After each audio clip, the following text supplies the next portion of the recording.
Ever feel like the internet's just one big prove you're not a robot game, like, constantly? Yeah, those KPTHAs are everywhere. Well, imagine if, like, your eyes were the key, you know? FA. Yeah.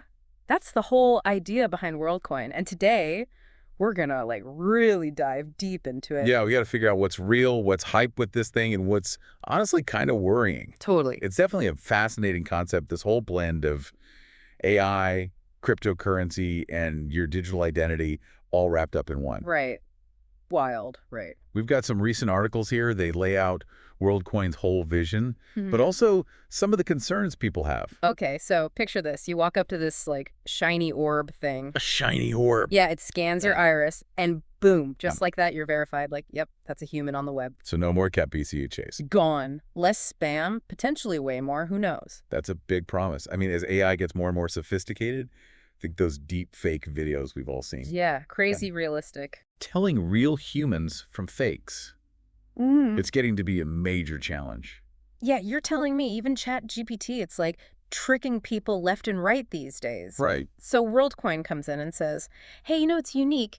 Your eyes. Let's use that. Let's use that. Oh, okay. But then they take it a step further with this whole iris scanning thing. Right, and that's where, I don't know, it gets a little... A little much. Yeah, like they're scanning your eyeballs. That's got to be some kind of privacy nightmare, Well, right? that's the thing. They say they're not actually storing your iris scan.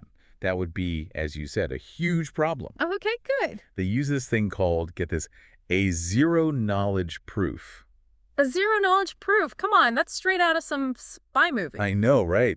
Sounds intense. So what is that in plain English? Like, what are they actually doing? Okay, so basically, it's a way to prove you have a certain piece of information. Right? Yeah. In this case, it's your unique iris scan. But you're proving it without actually revealing the information itself. Think of it kind of like showing your ID to get into a bar. The bouncer, they see you're of age, but they don't make a copy of your birth certificate. Okay, that makes sense. So it's like a digital bouncer for your identity. I kind of like that. Exactly. But wait, there's more. Because Worldcoin doesn't stop at just, hey, you're a human. They're like, here's some cryptocurrency too, just for fun. Just for fun. They really throw cryptocurrency into the mix. They do. And that, I think, is where things get really interesting. So they've got their own cryptocurrency, WLD, Catchy. and they're giving it away as like an incentive to get people to sign up for this World ID. Talk about a sign-up bonus, but how much are we talking about? Is it like quit your job money? Should I go stare into a glowing orb right now? Well, it fluctuates because cryptocurrency. It's up and down, right?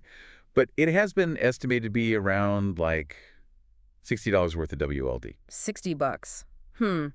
Okay, not life-changing, but I can see how that would be tempting for some folks. Especially, in some parts of the world where $60 can go a long way. Very true. But this whole scan your eyeballs for crypto thing, that's going to be raising some eyebrows, right? It sounds kind of, I don't know. Oh, absolutely. There are definitely some dystopian concerns creeping in there. Yeah, dystopian. Some people, they hear biometric data, and it's like instant Big Brother is watching vibes. For sure, for sure. Plus, anytime you've got a for-profit company collecting your personal info, That makes you wonder. there are questions about how that data is being used, how's it being protected, Yeah. is it really safe? Yeah, especially, I mean, we've seen time and time again, data breaches happen. Remember that Equifax thing? Millions of people's info just gone. It's a mess. So when you're talking about something as sensitive as, like, biometric data, the stakes are even higher, you know? You're right to be cautious. And it's not just hypothetical risks, by the way. There have already been reports of issues with how Worldcoin's handling security and data. It's kind of terrifying, honestly. Like, someone could buy your eyeballs on the dark web. Well, not your actual eyeballs, hopefully. Right.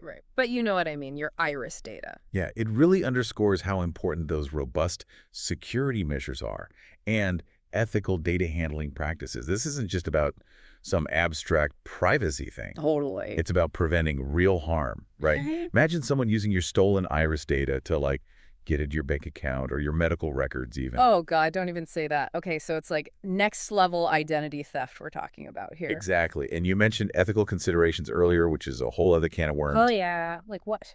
Well, some critics are using this term AI colonialism to describe what Worldcoin's doing. AI colonialism. What? That sounds intense. What does that even mean? So it's basically this idea that certain tech companies, they're targeting developing countries specifically Okay. because they have, like, less strict data regulations, often. Ah, I see where you're going with this. So they show up with these technologies, often with, cash incentives, and people might not fully grasp what it means to just hand over their biometric data. So it's kind of like taking advantage of a situation where folks are maybe more willing to trade that data for some quick cash, even if they don't get the long-term risks. Exactly. It can get very ethically murky very fast. And that's precisely why you need those regulatory safeguards in place. Yeah, for sure. To like protect people. Right. It's not about, oh, let's stifle innovation or whatever. It's about making sure that whatever technology is being used is, responsible, ethical. Makes sense. And it sounds like some countries are starting to, push back a little on this whole thing. Didn't Kenya like suspend Worldcoin's operations there? They did. Kenyan authorities called it legitimate regulatory concerns, especially around data privacy Right. and the potential for exploitation, Yeah. which, given what we've just discussed, Yeah, for sure. it tracks, So Kenya's like, nope, not on our watch. basically. And they're not alone. France, the UK, they're both keeping a very close eye on WorldCoin. So, yeah, the world is watching. The world isn't watching. It's like an international eyeball-themed thriller or something. Something like that. Okay, but let's like shift gears for a second. Talk about this Sam Altman guy, the mastermind, right? The man behind the curtain. Because he's not just the WorldCoin CEO, he's also the CEO of OpenAI, which, reminder, is the company behind ChatGPT. Right, the AI chatbot that's so good, it's freaking everyone out. Exactly. So it's kind of ironic, isn't it? They create the AI that makes it hard to tell humans and bots apart. And then they're like, hey, we've got the solution. Scan your eyeballs. It's a wild twist. It really highlights this weird tension we're seeing with AI right now where it's like it creates new problems even as it's trying to solve the old ones. It's a never-ending cycle. Okay, but back to Altman and his whole WorldCoin thing, because Yeah. giving away cryptocurrency just to scan people's eyeballs, that sounds a little, I don't know. Too good to be true. Yeah. What's the catch? Is there some, like, bigger game plan here that we're all missing? Well, there's a lot of speculation about WorldCoin's long-term goals, that's for sure. Okay, like what?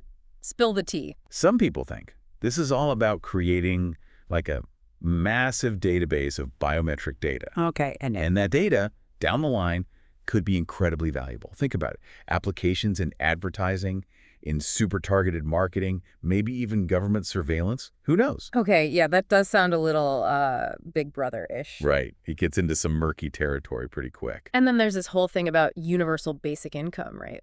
UBI. I read that Altman's been super into that idea for a while. He has, yeah. Spoken about it a lot. Even ran a pilot program back when he was at Y Combinator. Right, right. Okay, so how does WorldCoin play into all of that? Is this whole scan your eyes for crypto thing, is that actually like step one in his grand plan for a future where everyone gets a guaranteed income? It's possible. Yeah. Some people definitely think that the WLD cryptocurrency, it could eventually be used as a way to like distribute UBI. Whoa, hold on. So instead of just getting like $60 worth of crypto for signing up, you're saying, imagine if everyone got like a regular payment in WLD just for existing, just for being human. That's the idea. That's huge. It would be a radical change, for sure. It could totally revolutionize how we think about social safety nets and potentially provide some kind of financial cushion for like billions of people. That's a huge if, though. And wouldn't it be, I don't know, risky to tie basic income to something as unpredictable as cryptocurrency? Like, what happens if the value of WLD just tanks overnight? Those are all valid concerns. And honestly, there are a ton of other like logistical and ethical questions about a UBI system in general. Like what? Well, how would you even fund something like that on a global scale? How do you make sure it's distributed fairly? And how do you prevent fraud, abuse, all of that? It's a lot, right? Like, on the one hand, we're talking maybe changing how society even works, but then on the other, it's like so many unknowns, so many what ifs. Yeah, it really feels like with WorldCoin, every time you get excited about some possibility, there's this equally big question mark hanging over it. Exactly. So where do we even go from here? I mean, WorldCoin's already out there in the world. Out in the wild. People are signing up. This tech is like evolving by the minute. So what should we be watching for as this whole thing like unfolds? Well, for one, keep an eye on how those regulations develop. Right, right. Like, will more countries pull a Kenya and be like, hold on, WorldCoin, not so fast? Exactly. Sure. Will they put their foot down on data collection, biometric identification? That's going to be huge for how WorldCoin can even operate. Makes sense. And what about that whole UBI angle? Is that just like tech bro fantasy? Who knows, honestly? It's Long shot, for sure. Or is there a chance, even a small one, that we see Worldcoin actually being part of, like distributing basic income globally? I mean, to make that happen, you'd need a huge shift. Global economics would have to change, political will. Yeah, true. Governments would have to be on board. So it's hard to say. Yeah. But the fact that we're even having this conversation, it shows you how fast this stuff is moving. Yeah. We're having to rethink what's even possible. It's kind of mind-blowing. But I guess this whole deep dive has been fascinating. It's so easy to just hear about something like Worldcoin and be like, oh, that's cool, or that's scary. Right. You get caught up in the hype. Totally. But it's so important to actually, like, look under the hood, ask the hard questions. Think critically. And not just, tech people, everyone, ethicists, policymakers, everyday people. We all have a stake in this. Exactly. So to our listeners out there, we gotta ask, what do you think? Worldcoin, good for humanity, or a step too far? Yeah. Is it going to create this more secure future, more equitable even with the whole UBI thing? Or are we headed to some world where, like, our eyeballs are the price of admission just to exist online? That's the big question, and there's no easy answer. But hey, that's what makes these deep dives so interesting, right? That's the fun part. Right. So keep thinking about it, because this is just the beginning. Who knows what the future holds? This tech is going to keep changing. We're going to keep covering it. That's all the time we have for today's deep dive. Big thanks to our expert, as always, for breaking it all down, and to you, the listeners, for coming on this journey with us. Always a pleasure. Until next time, keep questioning, keep learning, and keep diving deep.